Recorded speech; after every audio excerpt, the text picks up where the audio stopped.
Boa noite, amados irmãos, especialmente os nossos amados da Igreja Presbiteriana, Cidade dos Funcionários, igreja a qual nós congregamos. Queria mandar-lhes um abraço fraternal, carinhoso, da minha amada irmã, Socorro, esposa, que está nessa quarentena, assim como os irmãos, sentindo muita saudade uns dos outros.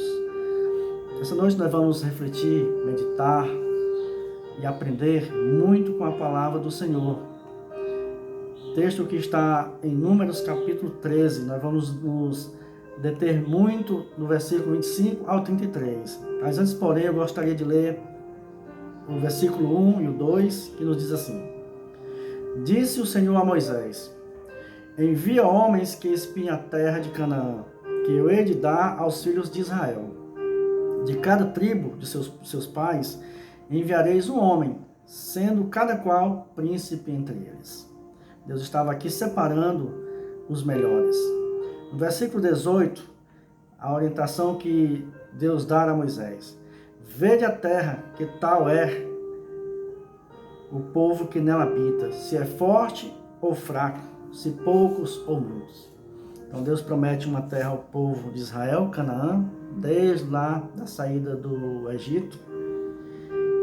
E já nas portas de entrar em Canaã, Deus os prepara para uma grande luta, dando informação clara de que havia habitantes naquele lugar. Não estava um paraíso desocupado que eles iam simplesmente tomar posse.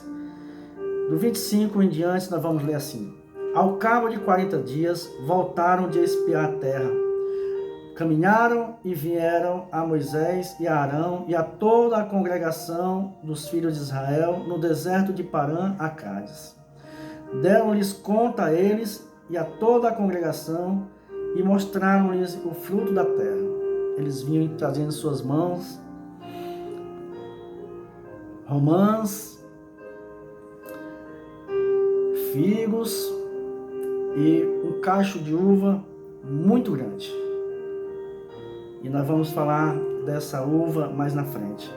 Relataram a Moisés e disseram: Fomos à terra a que nos enviaste, e verdadeiramente mana leite e mel, este é o fruto dela. Deus havia prometido os levar para uma terra que mana leite e mel, e Deus não mente.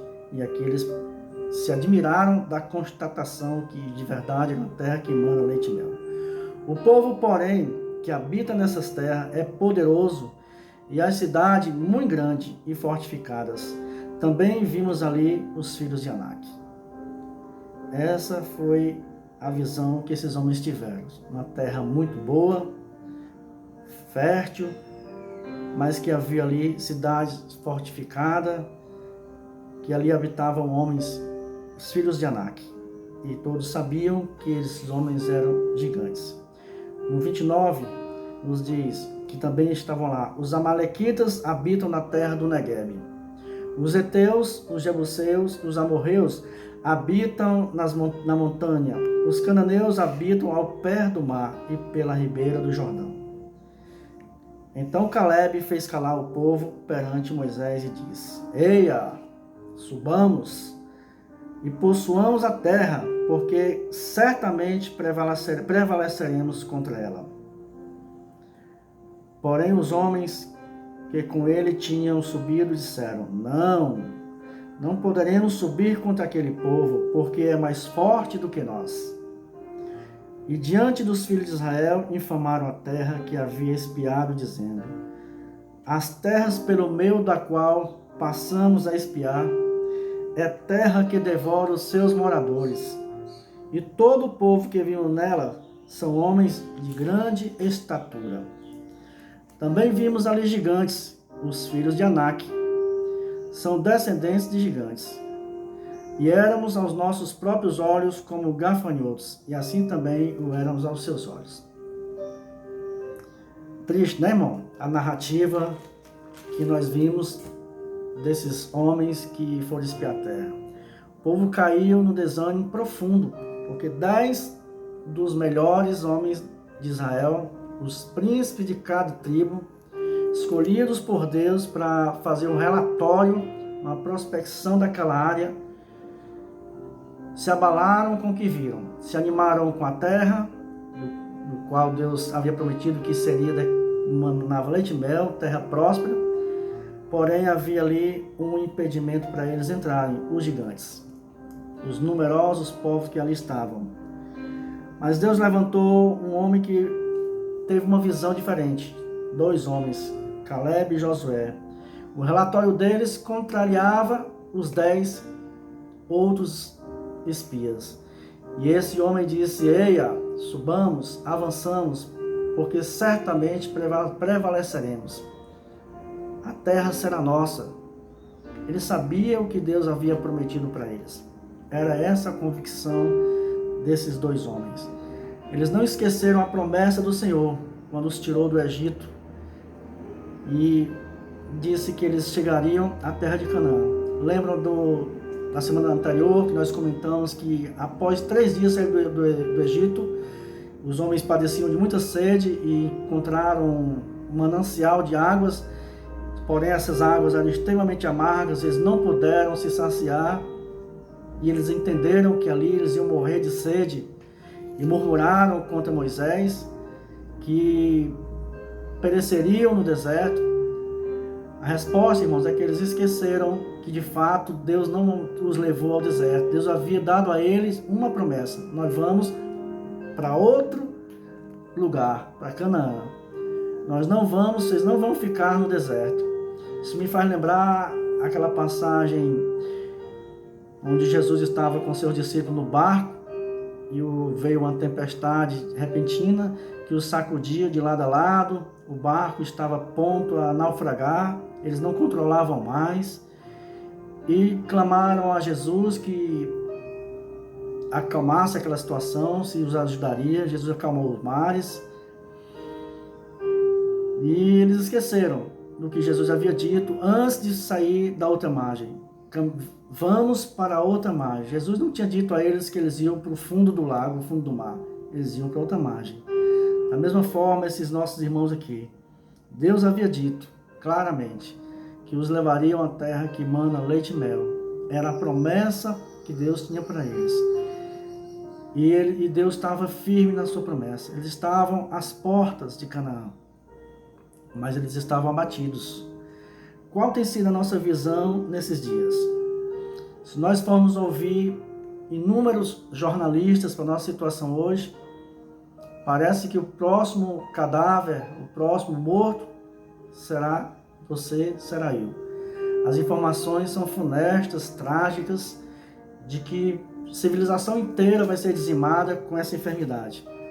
Se nós ouvirmos outro jornal, outra imprensa, nós vamos ouvir milhares de curas, pessoas curadas, vamos ouvir que há esperança, que não é bem assim, mas não é bem essa a minha questão aqui. A questão é: que visão você tem enxergado do problema que você tem enfrentado na sua vida?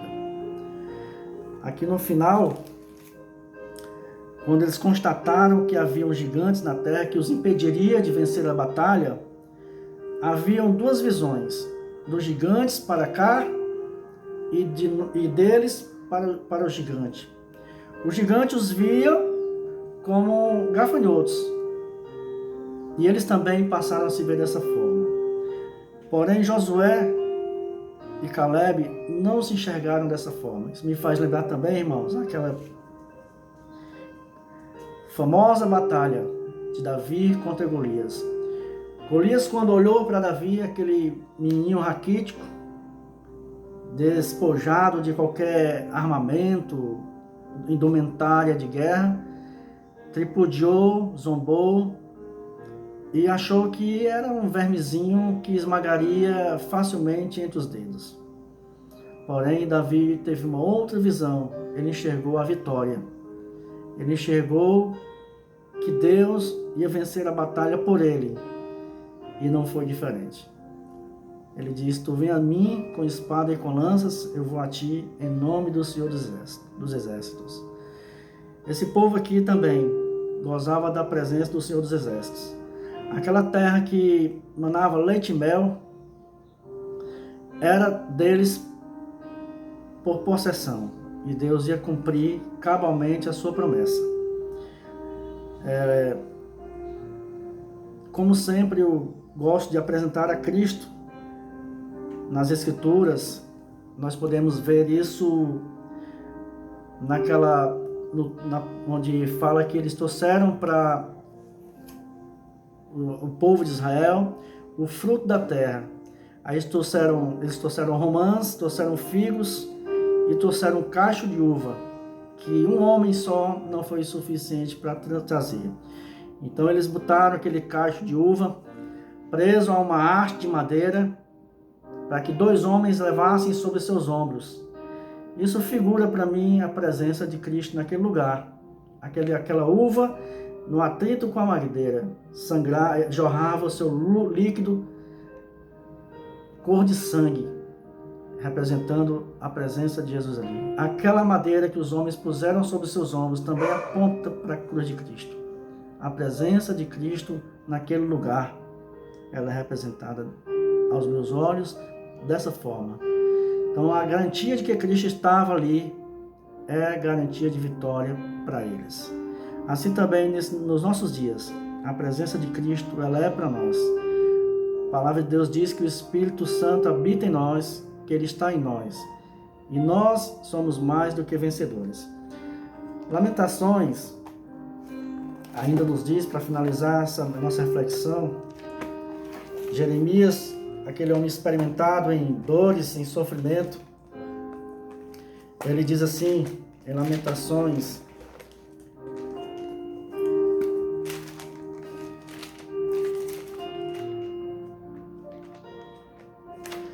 no seu capítulo 3, no versículo 21, quero trazer à memória o que me pode dar esperança. É isso que nós precisamos lembrar nesse dia.